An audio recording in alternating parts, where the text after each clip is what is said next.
कल्याण डोंबिवली महानगर पालिका क्षेत्र में कोरोना संक्रमण से एक 77 वर्षीय बुजुर्ग व्यक्ति की मौत हो गई। इससे इस क्षेत्र में कोविड-19 से मरने वालों की संख्या बढ़कर 3 हो गई है।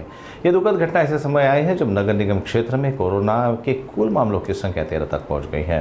स्वास्थ्य अधिकारियों ने बताया कि मृतक व्यक्ति को पहले से कुछ गंभीर स्वास्थ्य समस्याएं थीं, जिनकी वजह से उनकी हालत तेजी से बिगड़ी।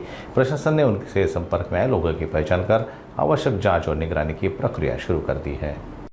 नमस्कार. सध्या आपल्याकडे कोरोनाचे रुग्ण 13 आहेत. आज एकही आढळलेला नाही आहे. तर त्यापैकी आज एका रुग्णाचा मृत्यू झालेला आहे, जे 28 तारखेला एका खाजगी रुग्णालयामध्ये कॅन्सरच्या ट्रीटमेंटसाठी ॲडमिट होते. मग त्यांना काही त्रास सुरू झाले, मग ते ICUमध्ये होते आणि आज सकाळी 10:30ला त्यांचा मृत्यू झालेला आहे.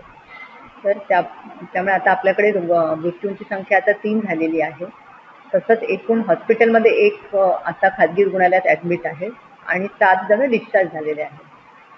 तर आता ज्या रुग्णाचा मृत्यू झाला आहे तर त्यांचं वय साधारण 77 वर्षाचं होतं आणि ते कॅन्सरची ट्रीटमेंट घेत होते आणि त्यांनी वॅक्सिन घेतलं होतं अशी माहिती आम्हाला मिळालेली आहे.